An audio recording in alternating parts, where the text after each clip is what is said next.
Era el año 2004 cuando mi hermana mayor empezó a coquetear con lo oculto. A escondidas de mi madre, se reunía con sus amigas en nuestra casa para jugar con una ouija.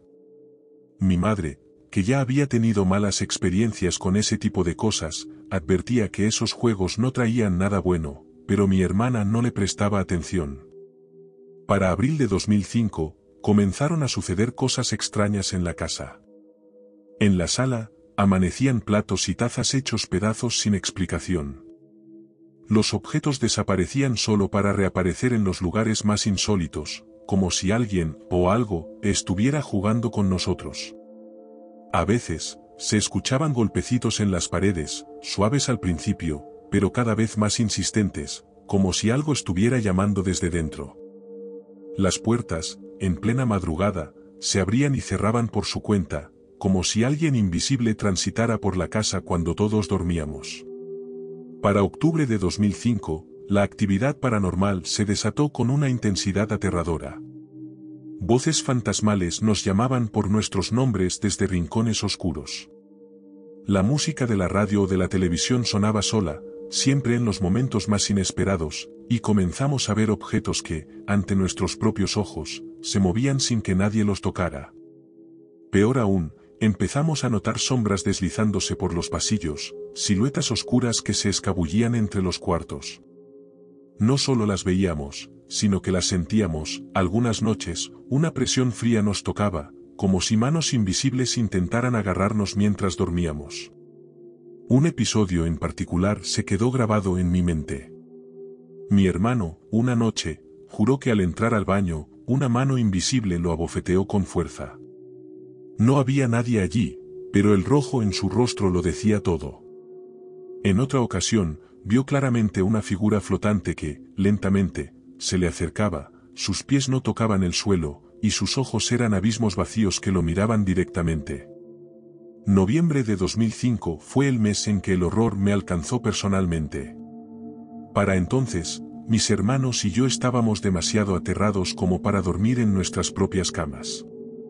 Mi padrastro trabajaba de noche, y mi madre, preocupada, nos hacía dormir a todos juntos en su habitación. Esa noche, yo estaba en un colchón inflable cerca de la puerta. En plena madrugada, me despertó el sonido del pomo de la puerta girando, un chirrido que retumbó en la oscuridad de la habitación. El miedo me atenazó. Estaba seguro de que, quien o lo que fuera, no debía estar allí. No me atreví a mirar, ni siquiera a moverme. Solo apreté los ojos, deseando desesperadamente que aquella presencia se dirigiera a otro de mis hermanos y no a mí. Pero no fue así.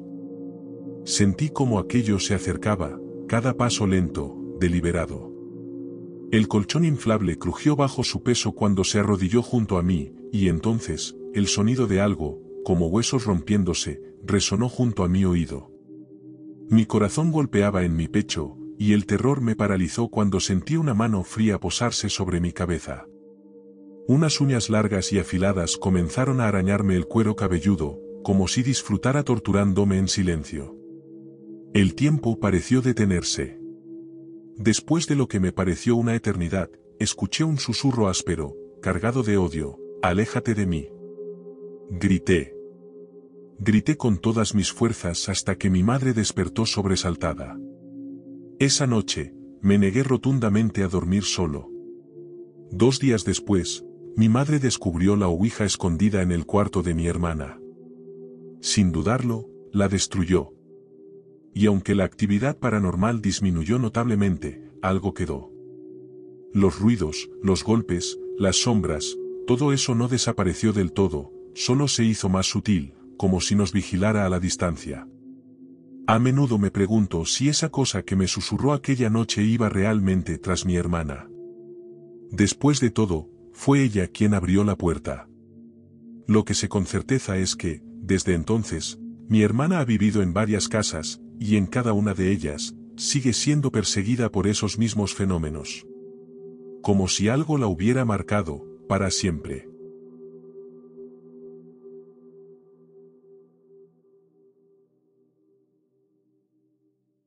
Era una cálida noche de verano, en 2006. Recuerdo el aire pesado, impregnado de esa sensación de inminente calma antes de la tormenta.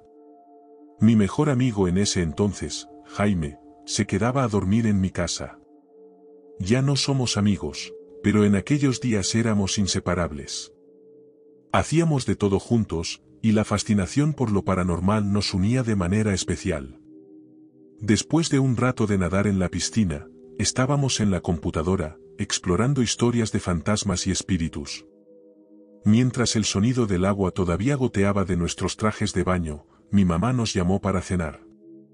Nos sentamos a la mesa, y entre bocados, le conté lo que habíamos estado investigando. A medida que hablaba, una especie de extraña emoción se apoderaba de mí.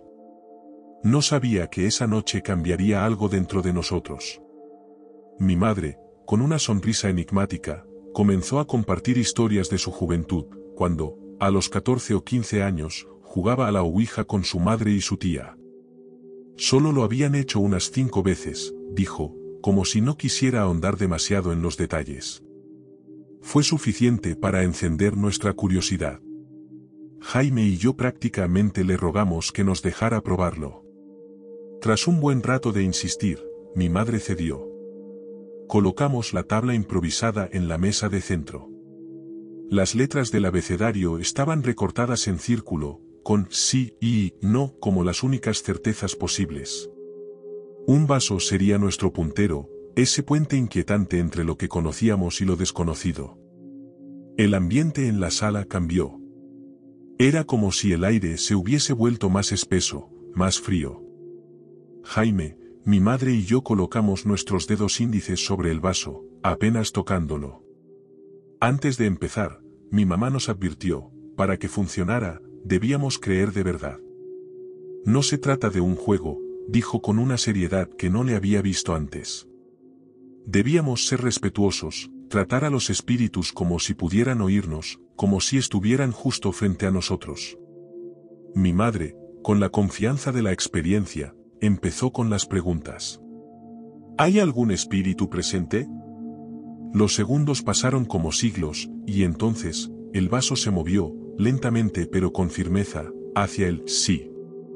La incredulidad en los ojos de Jaime y los míos era palpable. Yo no lo moví, me susurró Jaime, su voz temblando. Pero yo tampoco lo había hecho.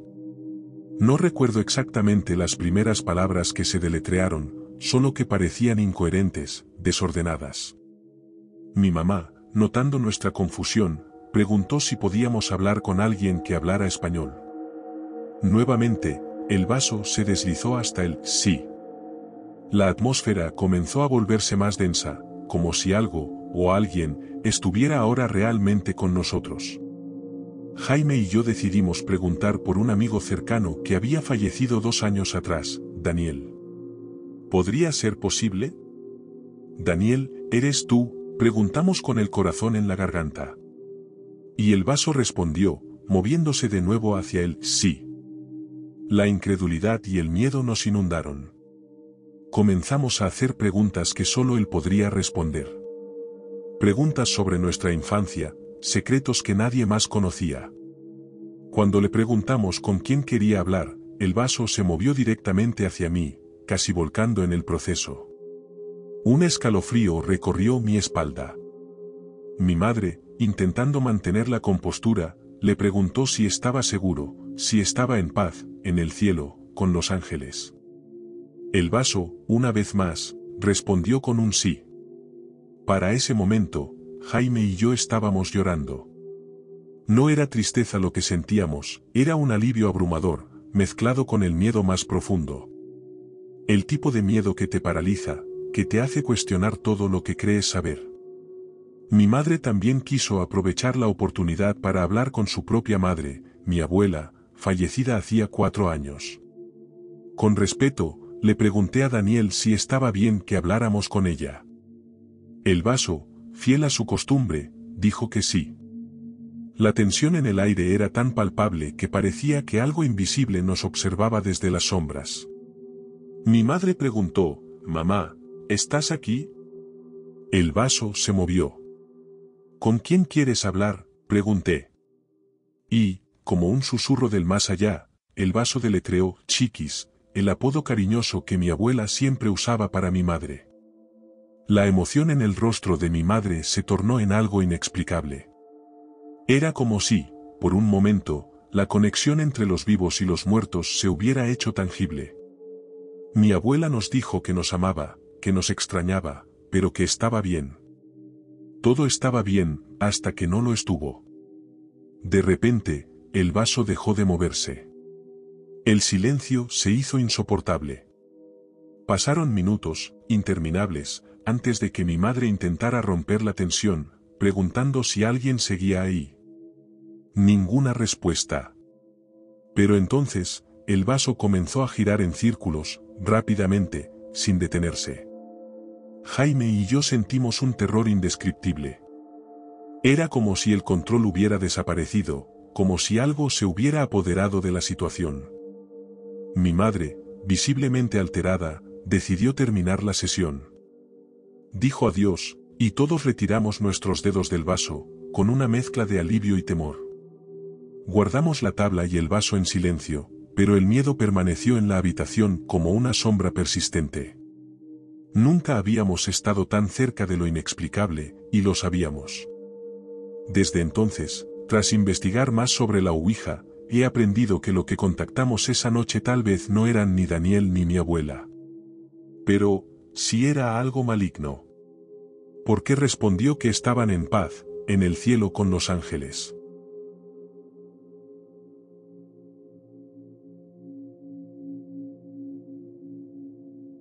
Nunca había jugado a la Ouija, pero una noche mi primo nos convenció de probarla. Él, 2 años mayor y mi mejor amigo, siempre estaba lleno de ideas aventureras, aunque muchas rozaban lo temerario. Para ser honesta, estaba aterrorizada. Desde niña, había escuchado historias sobre espíritus, fantasmas y maldiciones. Al crecer en la zona rural cerca de Catemaco, Veracruz, donde no había mucho que hacer, esos relatos se arraigaban profundamente, generando una fascinación espeluznante en mí. Esa noche, con una mezcla de miedo y curiosidad, acepté sumergirme en esta experiencia, contactar con lo desconocido. Mi primo, con una sonrisa maliciosa, expuso las reglas. Insistía en que si no creíamos, simplemente no funcionaría. Me explicó que la tabla no era una Ouija original, pero me aseguró que una moneda de plata funcionaría igual. No importaba si era plata real, solo el color plateado tenía significado, según él. Como parte del ritual, debíamos soplar a ambos lados de la moneda antes de colocarla en el centro de nuestra tabla improvisada, y luego, con los dedos apenas tocándola, estaríamos listos para iniciar el contacto. No sé de dónde sacaba toda esa información, pero él era la autoridad en el tema, y yo no me atreví a cuestionarlo. La primera interacción fue desconcertante. Mientras la moneda comenzaba a moverse, una mezcla de incredulidad y miedo me paralizó. S. 8N se formó lentamente ante nosotros. Al principio, pensé que mi primo me estaba gastando una broma, empujando la moneda deliberadamente. Pero luego él me explicó, con el rostro pálido, que si la Ouija deletrea el alfabeto o una secuencia numérica en orden, el espíritu está intentando cruzar a nuestro mundo. Ese patrón se repitió varias veces esa noche. Con cada letra, el aire en la habitación se volvía más denso, opresivo. Mi corazón latía con fuerza, y un terror irracional se apoderó de mí. No solo era la incomodidad de lo desconocido, era el miedo visceral a que algo realmente estaba tratando de irrumpir en nuestra realidad. A partir de ese momento, mi mundo cambió. La Ouija no fue solo un juego inofensivo, fue una puerta que nunca debimos abrir. Esa misma noche, apenas logré dormir, y lo poco que conseguí fue interrumpido por los gritos de mi tía, llamando a todos al comedor en plena madrugada. La casa, completamente sumida en la oscuridad, parecía diferente, como si las sombras hubieran cobrado vida. Tratando de ignorar el miedo, me volví a acostar, pero justo cuando comenzaba a relajarme, un escalofrío recorrió mi espalda. Sentí claramente como las mantas al pie de la cama se hundían, como si alguien, o algo, se hubiera sentado allí. El pánico me paralizó.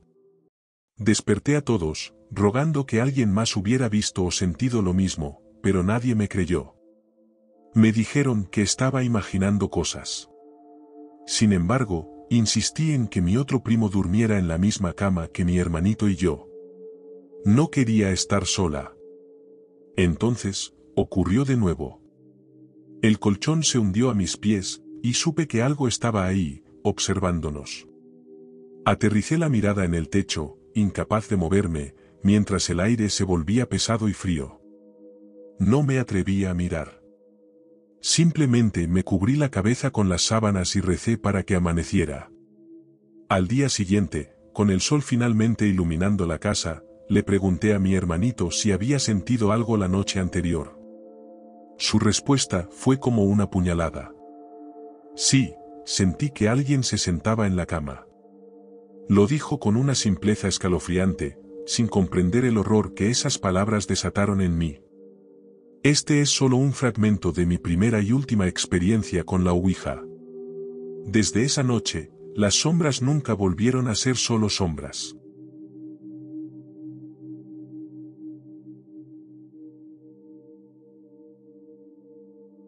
Esta es la cosa más estúpida en la que he participado. Cuando leía sobre experiencias con la Ouija en este sitio web, me preguntaba por qué yo nunca había vivido algo así. O sea, una vez lo hice con mis amigos en el colegio durante un recreo, pero era una de esas tablillas chafas, hecha de cartón, como las que venden en las tiendas de magia barata. En fin, cuando lo mencioné, mi amigo Daniel, que es como un experto en cosas paranormales, dijo que aquella vez solo estábamos jugando. Ninguno de nosotros creía realmente en eso. Así que Daniel trajo 5 velas blancas y le pregunté qué estaba haciendo. Me dijo que íbamos a comunicarnos con algunos espíritus. Sentí un poco de miedo y le pregunté si era buena idea, por las historias que había leído.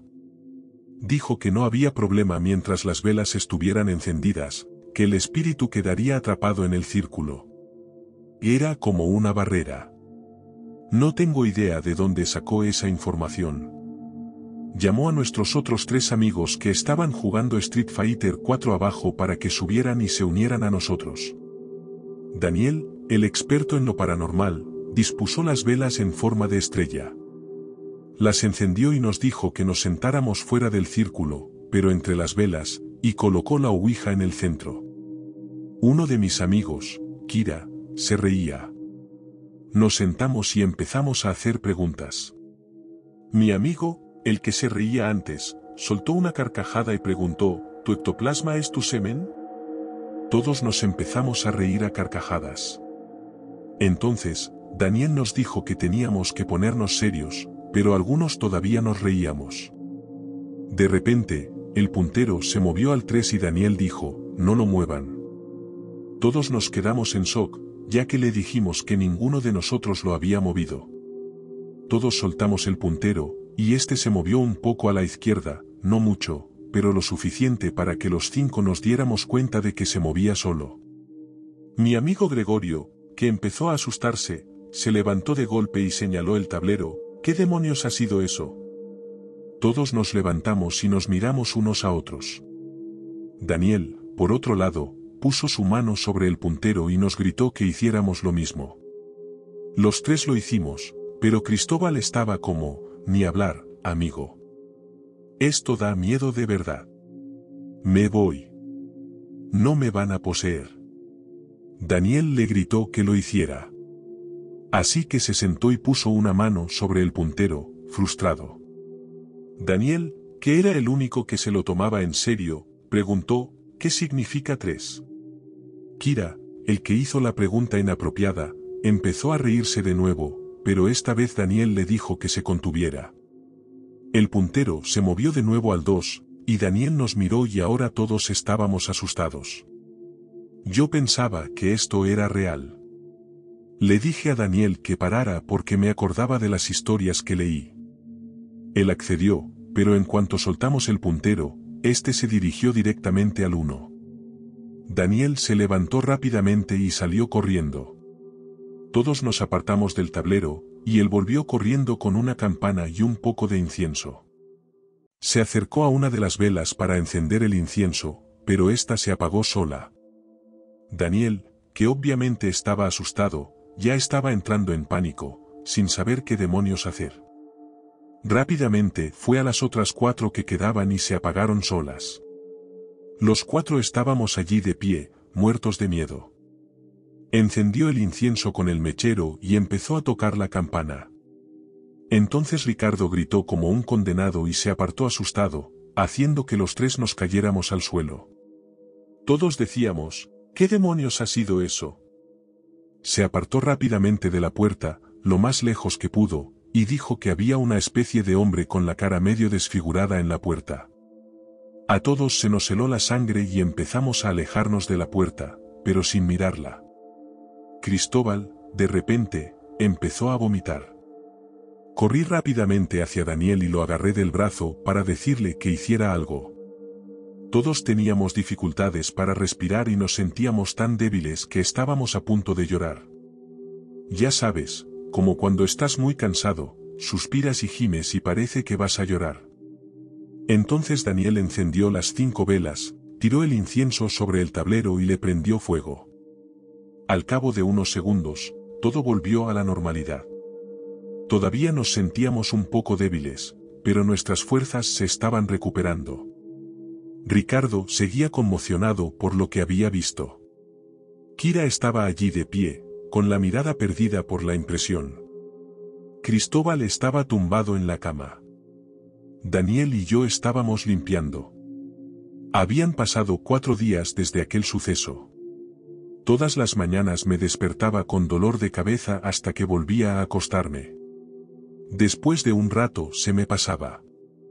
Me ponía de pie y volvía a dolerme la cabeza, mucho. Ricardo tenía recuerdos del tipo de la media cara todas las noches exactamente a las 9 de la noche. Cristóbal se despertaba a horas intempestivas en mitad de la noche con una sensación de miedo abrumador. Kira ya no puede estar solo en su casa porque siente que alguien lo observa, y Daniel oye susurros por la noche. Mis dolores de cabeza iban y venían, pero los medicamentos no parecían hacer nada. Voy a ir al médico este fin de semana.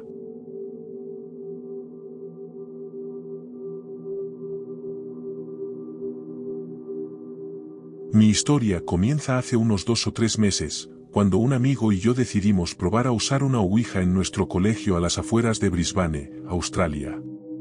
No lo tomamos tan en serio como deberíamos, ni tampoco tomamos precauciones sobre la seguridad de usarlo. Con tan solo 16 años, solo estábamos experimentando con cosas nuevas. Bastante estúpido de nuestra parte en retrospectiva. Colocamos la ouija en un rincón apartado de la biblioteca de la escuela, pensando que era una forma divertida e inofensiva de pasar el rato. Mi amiga, siempre la más audaz, tomó las riendas con confianza, colocando la planchette en el centro e indicándonos que colocáramos nuestros dedos ligeramente sobre ella. Comenzamos haciendo preguntas estándar como, ¿hay alguien ahí? ¿Y cuál es tu nombre? Todo el tiempo tratando de estar lo más silenciosas posible ya que estábamos en la biblioteca. Al principio, no pasó nada. Pero entonces la planchette comenzó a moverse lentamente. Pensamos que era solo nuestra imaginación o que alguna de nosotras la estaba empujando. Eso fue hasta que deletreó algo extraño. Estoy aquí. Continuamos haciendo preguntas, sintiéndonos cada vez más incómodas a medida que la planchette se movía de letra en letra con creciente velocidad. Eventualmente, deletreó Julia, Julia. Eso me asustó ya que ese es mi nombre y ninguna de mis amigas sabía que esto sucedería. Nuestra última pregunta fue sobre quién era el espíritu y deletreó Billiam, lo que nos dejó confundidas y algo divertidas. Decidimos terminar la sesión, pensando que era todo una broma. Después de esto, cosas extrañas comenzaron a suceder en mi casa. Al principio, solo eran pequeñas cosas.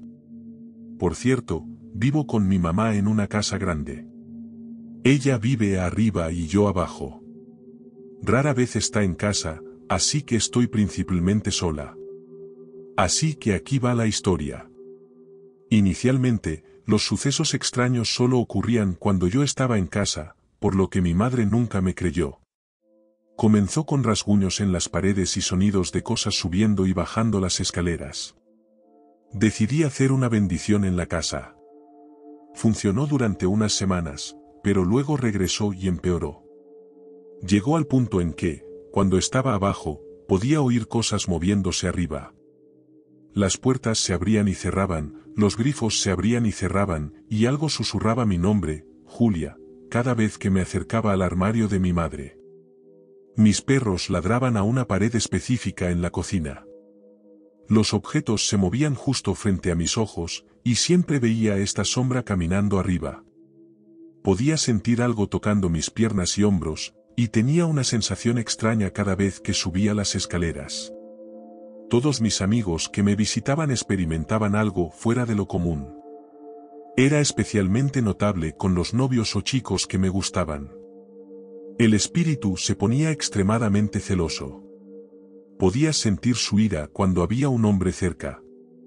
Intentaba asustarlos para que salieran de la casa. Mis amigos varones luego me contaban sus experiencias, siempre coincidiendo con los sucesos que mencioné, aunque nunca les dije que mi casa estaba embrujada. El incidente más notable involucró a mi amiga Mía y su novio, quienes vinieron a pasar la noche. Salí a comprar la cena y cuando regresé, encontré a Mía tratando de trepar por mi ventana, llorando. La tranquilicé y me contó lo que había sucedido. Nunca le había dicho que mi casa estaba embrujada porque pensé que no me creería. Dijo que podía oír algo arriba, murmurando palabras y caminando. Ya no le gusta quedarse en mi casa. Cuando estoy en mi baño, puedo escuchar mi puerta trasera abriéndose y cerrándose. Cuando voy a verificar, está abierta de par en par y fuera del riel, como si la hubieran forzado a abrir con gran fuerza. Empecé a cerrarla con llave, pero sigue sucediendo, incluso cuando está cerrada con llave. Cuando duermo en mi cama, golpea mis paredes y deja escapar un gemido escalofriante. Lo maldigo, y se detiene. El otro día, un amigo mío, Alex, vino y estábamos en mi habitación. Preguntó quién estaba en casa y corriendo arriba. Sentí un escalofrío cuando le dije que no había nadie. Entonces escuchamos la puerta principal cerrarse y alguien subir corriendo las escaleras. Ambos nos levantamos para comprobarlo, pero no había nadie. La semana pasada, mi abuela, una firme creyente en el Señor, vino de visita. Llegué a casa de una fiesta para encontrarla pálida. Había visto una sombra caminando y había oído susurros cerca del armario de mi madre. A veces incluso decía mi nombre. Anoche estaba sola arriba cuando escuché pasos subiendo y bajando las escaleras. Fui a comprobarlo, pero no había nadie. Al darme la vuelta para irme, comenzó de nuevo, y pude sentir las vibraciones de los pies golpeando los escalones. Cuando volví arriba y me senté en el sofá, las puertas y los armarios comenzaron a abrirse y cerrarse. Se detuvo durante unos minutos, y luego empeoró, golpeando la pared detrás de mí. Bajé corriendo y me encerré en mi habitación. Entonces empezó a golpear las paredes de arriba y dejó escapar un chillido. Sentí la piel de gallina y un escalofrío me recorrió el cuerpo. Solo hay un espíritu. Cuando llego a casa, siento su presencia al instante. Esto sucede todos los días, y no es solo una cosa. Son todas las cosas.